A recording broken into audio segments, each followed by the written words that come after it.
Hi friends, welcome to my channel YS village women. ఈరోజు నేను చేసిన రెసిపీ ఏంటంటే మా విలేజ్ స్టైల్ చింతపండు పచ్చడి. చూడండి ఎంత బాగుందో, కలర్ కానీ టేస్ట్ కూడా చాలా బాగుంటుంది ఫ్రెండ్స్. పచ్చడి లేనిదే అన్నం తినే వాళ్ళు అస్సలు ఉండరు. మా పల్లెటూర్లలో అయితే పచ్చడి లేనిది అస్సలు అన్నం తినరు ఫ్రెండ్స్. చూడండి ఇలాంటి పచ్చళ్ళు ఎలా చేయాలని మీతో అయితే షేర్ చేసుకుంటాను. ఇదైతే చింతపండు పచ్చడి ఫ్రెండ్స్. చూడండి ఎంత బాగుందో. రండి వీడియోలోకి అయితే వెళ్ళిపోదాం. ఈ పచ్చడి ఎలా చేయాలనో మీకైతే చూపిస్తాను. రండి చేద్దాం చింతపండు పచ్చడి. ఫ్రెండ్స్, ముందుగా అయితే చింతపండు పచ్చడికి నేనైతే ఒక 50 గ్రాముల చింతపండు తీసుకున్నాను. చూడండి ఇందులో విత్తనాలు పీచులు అవన్నీ ఏమి లేకుండా తీసేసుకొని నీట్గా చేసుకోవాలి ఫ్రెండ్స్. 50 గ్రాములు చింతపండుని పక్కన పెట్టేసుకొని ఇందులోకి అయితే నేను ఒక 10-15 ఎండుమిర్చి తీసుకున్నాను. మీ ఇష్టం ఫ్రెండ్స్, కారానికి తగ్గట్టు ఎంతైనా తీసుకోవచ్చు. మీరు కారం తినేవాళ్ళు అయితే ఈ 50 గ్రాములకి చింతపండుకి సరిపడా నేను ఒక 15 ఎండుమిర్చి అయితే తీసుకున్నాను. ఇందులోకి మినప్పప్పు 2 స్పూన్లు, పచ్చిశనగపప్పు 2 స్పూన్లు, ధనియాలు ఒక 2 స్పూన్లు, జీలకర్ర ఒక స్పూన్ నిండా తీసుకున్నాను ఫ్రెండ్స్. కొద్దిగా ఆవాలు, కొద్దిగా మెంతులు. వీటి వల్లనే మనకి చింతపండు పచ్చడి చాలా టేస్ట్గా ఉంటుంది. మెంతులు, ఆవాలు ఇవన్నీ వేస్తే. చూడండి ఇప్పుడైతే మనం చింతపండులో వేడి నీళ్ళు పోసుకొని నానేసుకోవాలి. వేడి నీళ్ళు పోయాలి ఫ్రెండ్స్. అప్పుడే మనకు ఒక 2 రోజులు ఉన్నా కూడా బాగుంటుంది. చింతపండు చెడిపోకుండా మునిగే వరకు నీళ్ళు పోసుకొని బాగా ఇలా నాననివ్వాలి. ఇప్పుడైతే మనం ఇవన్నీ ఫ్రై చేసేసుకుందాము. కొద్దిగా కరివేపాకు కూడా కావాలి ఫ్రెండ్స్. ఒక 2-3 రెబ్బలు కరివేపాకు తీసుకోవాలి. ఇప్పుడైతే మిర్చీలు ఈ దినుసులన్నీ ఫ్రై చేసుకుందాం ఫ్రెండ్స్. ముందుగా స్టవ్ వెలిగించుకొని ఒక ప్యాన్ అయితే పెట్టేశాను. ఇప్పుడు మనం మిరపకాయలు ఫ్రై చేసుకున్న దానికి ఆయిల్ వేసుకుందాము. ఒక 2-3 స్పూన్లు ఆయిల్ కొద్దిగా హీట్ అవ్వనిద్దాం ఫ్రెండ్స్. చూడండి ఆయిల్ అయితే కొద్దిగా హీట్ ఎక్కింది. ఇప్పుడు మనం తీసి పెట్టుకుని దినుసులన్నీ ఇందులో వేసేసుకొని కొద్దిగా బాగా ఫ్రై చేసుకోవాలి ఫ్రెండ్స్. సిమ్లో పెట్టుకొని మాడకుండా ఫ్రై చేసుకోవాలి.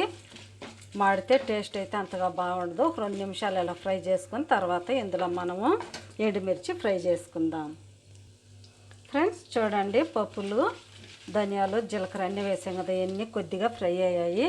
ఇప్పుడు మనం ఇందులో ఎండుమిర్చి, కరివేపాకు వేసేసుకొని ఫ్రై చేసుకోవాలి. ఎండుమిర్చి దోరగా ఫ్రై అవ్వాలి ఫ్రెండ్స్.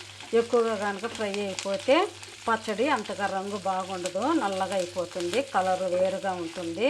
పచ్చడి అయితే రెడ్గా అయితే ఉండదు ఫ్రెండ్స్. దోరలుగా ఫ్రై చేసుకుంటే ఎండుమిర్చి పచ్చడి కలరు చాలా బాగుంటుంది.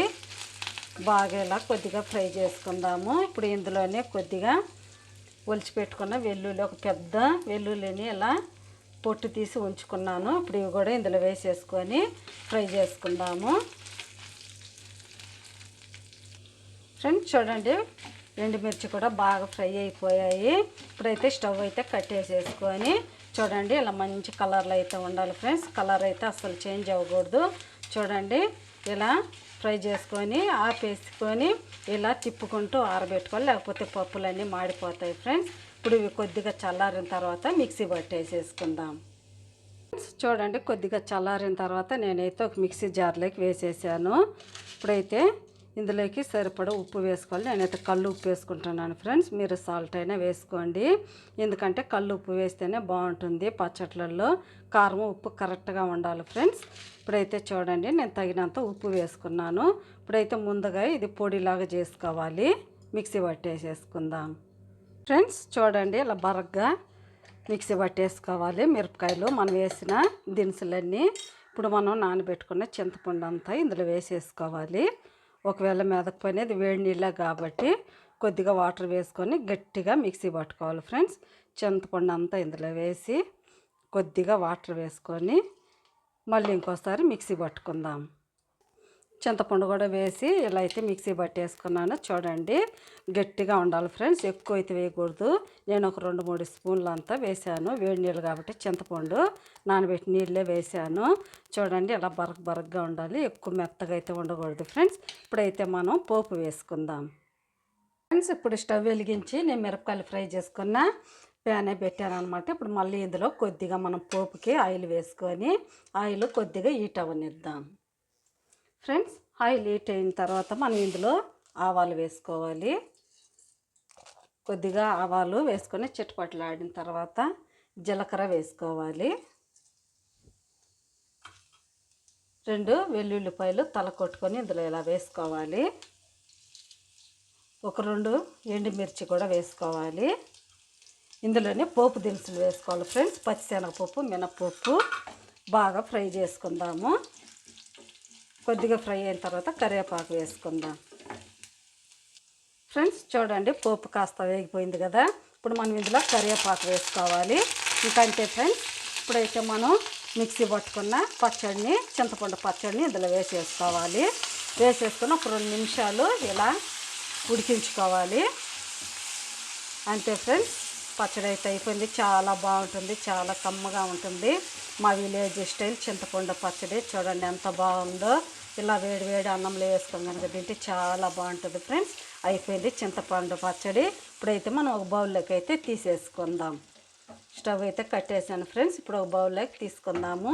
చూడండి ఎంత బాగుందో. చూడండి అయిపోయింది. ఒక బౌల్లోకి అయితే తీసేసుకున్నాను. ఎంత బాగుందో, చాలా బాగుంటుంది ఫ్రెండ్స్. ఇలా వేడి వేడి అన్నంలో కనుక వేసుకొని తింటే. ఫ్రెండ్స్ మీకు ఇది ఎలా అనిపించిందో ప్లీజ్ మీకు కనుక నచ్చితే నా ఛానల్ని సబ్స్క్రైబ్ చేయండి, సపోర్ట్ చేయండి, ఇతరులకు షేర్ చేయండి. బాయ్. మళ్ళీ ఇంకొక వీడియోలో అయితే కలుద్దాం. మీకు ఎలా అనిపించిందో నాకైతే కామెంట్లో తెలపండి. బాయ్.